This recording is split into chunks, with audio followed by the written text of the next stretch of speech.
안녕하세요, 김진아 안녕하세요. 감독님. 네, 반갑습니다. 반갑습니다. 뵙고 싶었어요. 저도요.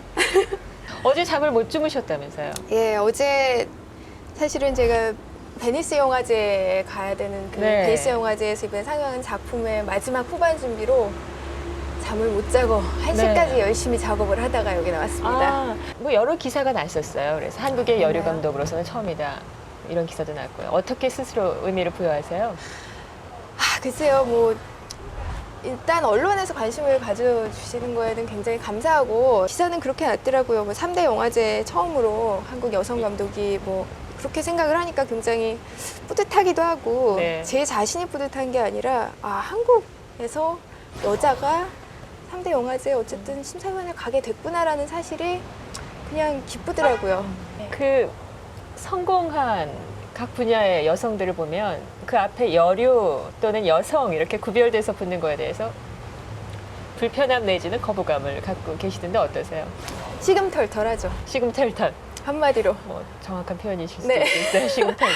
아니 그러니까 그냥 감독하면 되고 네. 이제 저는 외국에서도 좀 활동을 하니까 그냥 필m메이커, 디렉터, 지나킴이라고 하면 되는데 한국에서는 굳이 여성자를 앞에 붙인단 말이죠. 여성 감독. 언제쯤 고쳐질까요? 더 뭐, 많은 그 그렇죠. 그게 신기해지지 여성이, 네. 않을 때쯤 되면은 고쳐지겠죠. 그러니까 이제 그렇게 주목받으시는 거, 또 필립 커멘트라는 잡지에서 쓴 표현을 보면은 한국의 지나킴이라는 영화 감독, 김진아 영화 감독이 있다는 것은 세계 영화계의 축복이다. 그러니까 이렇게 아주 그 좋은 평가, 네. 극찬 이런 거를 받는 감독이시거든요. 어떻게 해서 그런 평가를 받고 있다? 어떤 점이 가장 그렇게 주목받게 하는 걸까요? 뭐 그냥 독특함이 좀 어필을 하는 게 아닐까 그렇게 생각을 해요. 그러니까는 일단 뭐 아시아계 여성 감독이 전 세계적으로 봤을 때 손에 꼽힐 만큼 네. 없는 상태에서 활동적으로 영화를 만드는 여성 감독들이 사실은 자기의 여성으로서의 정체성을 잊고 또 영화를 만드는 분들도 굉장히 많아요. 그런 사람들은 자신을 이제 여성 감독이라는 거를 거부하거나 잊거나 이렇게 또 영화를 만드시는 분들도 있는 반해서 저의 영화, 뭐 세계라고까지 말할 수 있을지 모르겠지만 그런 게 있다면 저는 제가 스스로 아시안이고 한국인이고 여성이라는 사실을 끊임없이 자각하면서 그거를 또 되도록이면 굉장히 정직하게 잔인할 만큼 정직하게 그려내려고 노력을 하다 보니까 그런 독특함이 좀 사람들한테 보이는 게 아닐까 이런 생각을 해요. 빈집하고 김진아 비디오 다이어리 그게 본인의 이야기다 네. 라고 얘기가 돼 있거든요. 네. 거기에 담긴 내용은 그런 내용이에요. 그러니까 왜 여성으로서 제가 제 몸의 이미지에 이렇게 천착을 할까? 네. 그거에 대한 궁극적인 얘기였고요. 그러니까 아까 말씀하신 여성 감독 혹은 심지어 여류 감독이라는 표현들을 했을 때 거기에 있는 뉘앙스는 도대체 무엇이고 그 안에 들어있는 울림은 어떤 뜻일까라는 걸 굉장히 고민을 했던 것 같고 그러면 거기에 나는 나를 맞춰야 되는가? 그거는 아니라고 규정을 했을 때 또 다른 롤모델이 있어야 되는데 그건 사실 그 당시 한국 사회에서는 별로 많지는 않았어요.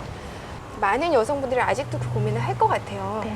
20년이 흘렸지만 거기서부터 출발을 해서 굉장히 갈등을 하기 시작했던 것 같아요. 나는 그냥 여자도 뭐 누구의 딸도 뭐 어디 학교를 나온 누구의 동창도 아닌 그냥 김진아다라고 네. 쓰는 순간 굉장히 그 자유로움을 느꼈던 것 같아요. 네. 김진아 감독에 대해서 아까 이제 스스로 평하실 때 나의 어떤 독특함이 평가를 받는 것 같다라고 이제 말씀을 하셨는데 그 극찬을 하는 사람들의 근거를 보면 크게 나눠서 두 가지로 대별되더라고요. 그러니까 스토리텔링에 능하다, 그다음 배우 컨트롤을 잘한다. 그런 평가에 대해서는 어떻게 생각하세요?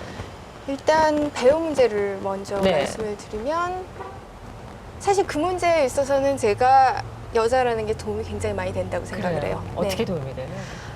친화력이 굉장히 강하고 네.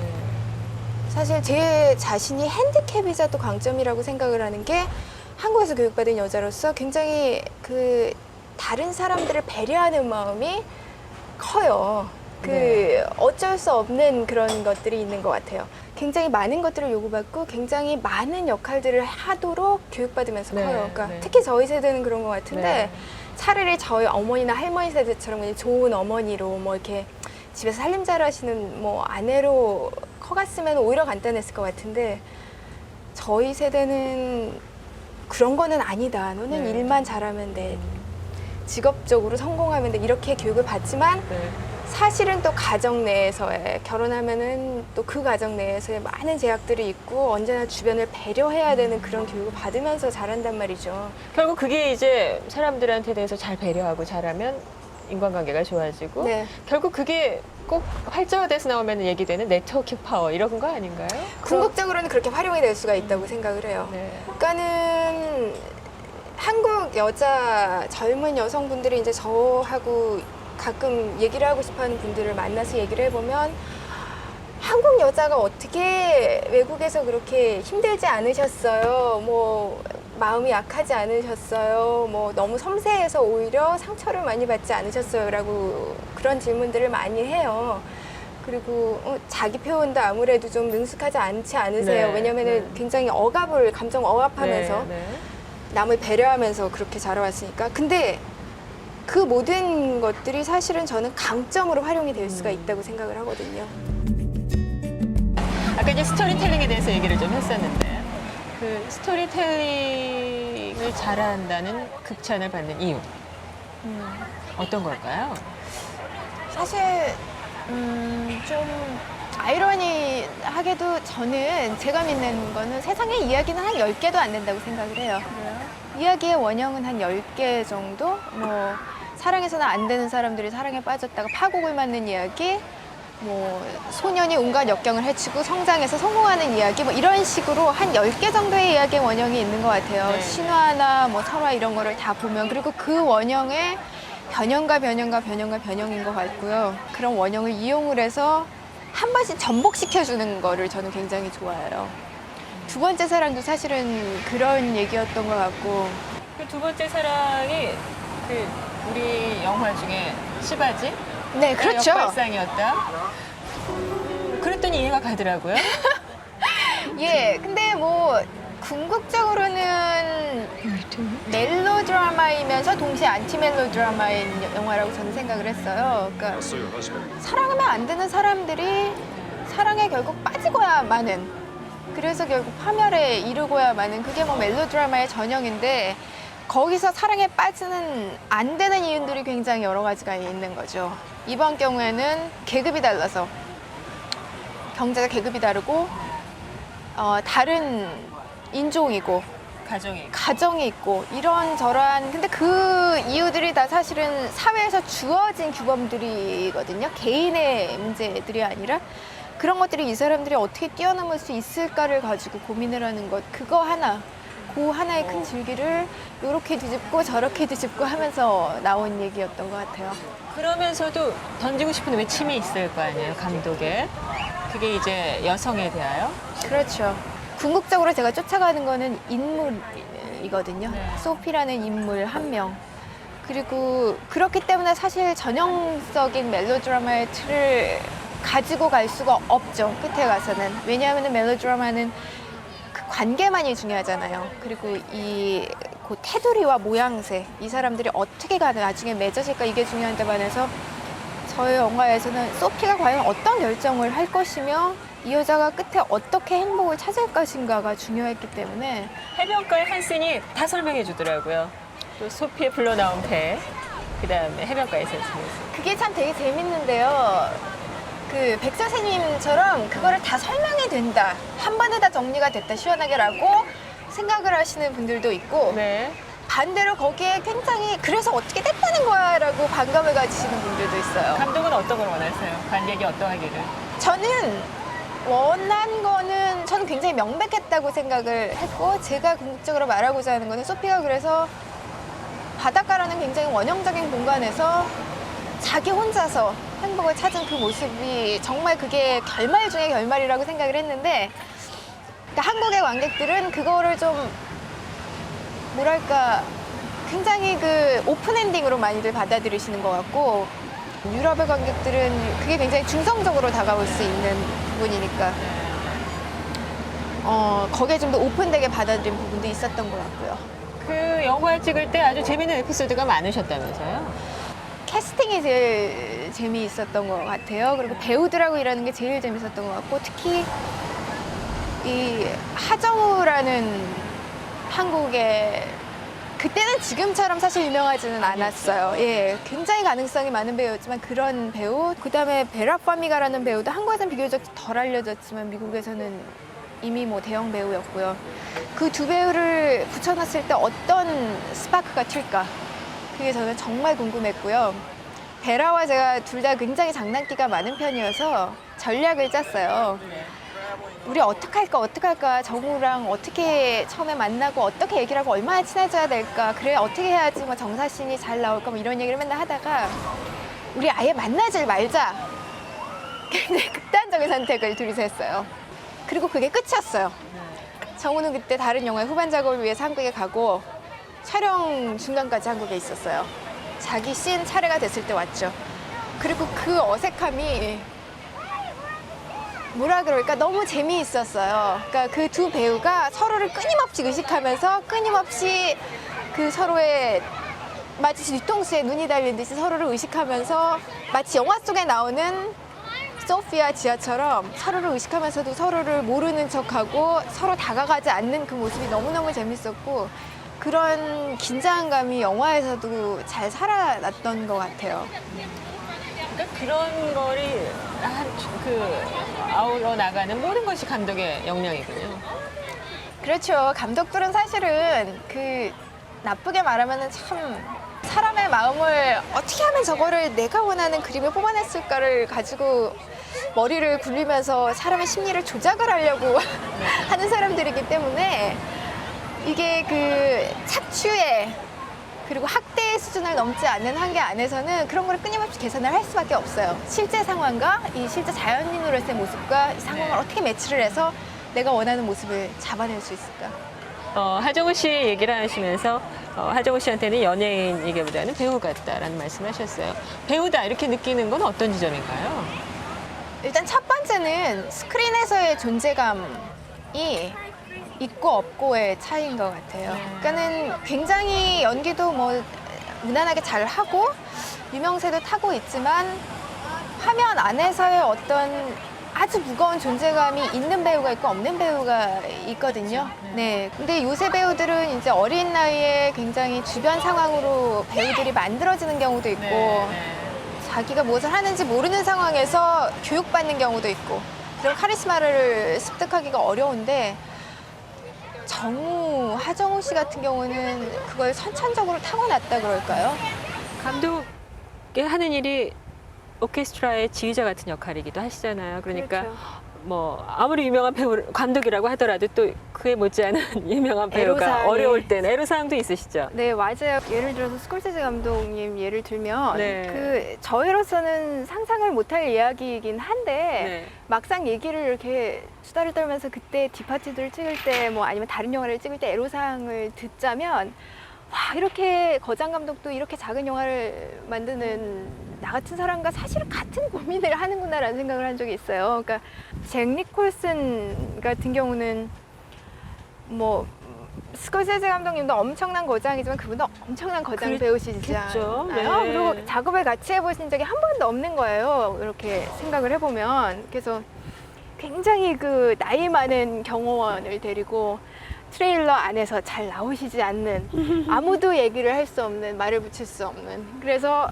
결국 마틴 스코세지 감독이 직접 마티 할아버지가 직접 전화를 해야만 전화를 받으시고 대답을 하시고 뭐 이러셨대요. 그러면서 야 이거 힘들어서 못하겠다 이거 다음에 스타들하고 일 못해 막 이런 말씀 하시는데 어쩜 그렇게 스케일만 다르고 다 똑같은지 하는 생각을 한 적이 있어요. 김진아 감독은 어떨 때 그런 어려움이 있으셨어요? 사실은 영화를 찍고 나서는 찍기 시작하면서부터는 그렇게 많이 어려운 건 없었는데 베라가 처음에 그 참 제가 정사신이 많은 영화잖아요. 미성년자 그렇죠. 관람가 네. 영화잖아요. 그거를 찍을 그거를 위해서 사실은 좀 어려움이 있었던 게 이제 미국은 모든 게 서류화되고 문서화돼서 사인한 후에 이 분쟁을 소지를 없앤 후에 시작을 하니까요. 누디티 라이더라는 게 있어요. 그게 따로 있군요. 예, 그 계약서도 따로 있지만 누디티 라이더라는 거는 그 정사신에서 그러니까 누드가 나오는 노출이 되는 모든 노출신에서 아주 자세하게 그 신에서 어떻게 찍을까를 계약으로 문서화하는 거예요. 그러니까 네. 뭐 이제 가슴 노출이 될 경우 몇 센치 어디 정도까지. 어디까지 몇 인치까지 들어와서 카메라가 어디까지 음영을 줘서 할 수 있고 뭐 이런 정도의 상세함을.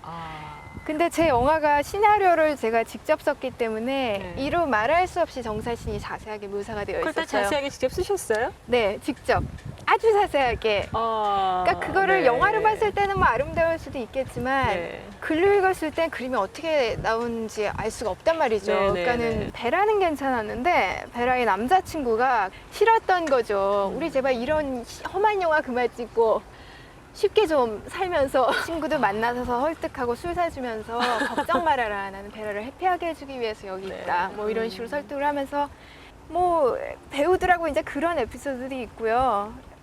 그러니까 저는 그렇게 생각을 해요. 영화를 찍을 때 뭐 참 중요한 것들이 많지만 궁극적으로 제가 영화를 사람들이 볼 때는 다른 사람들의 삶을 보기 위해서 본다고 생각을 하거든요.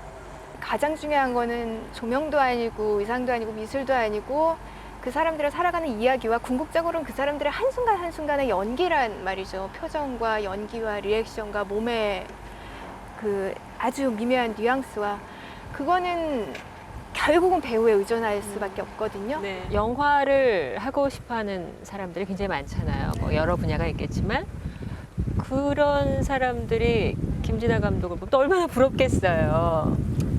이거는 정말 준비해야 된다. 이렇게 해라. 라고 조언해 주시고 싶은 건 어떤 걸까요? 1번. 얼마나 힘든지 알고 뛰어들어라. 힘들다는 게 다른 게 아니고요. 네.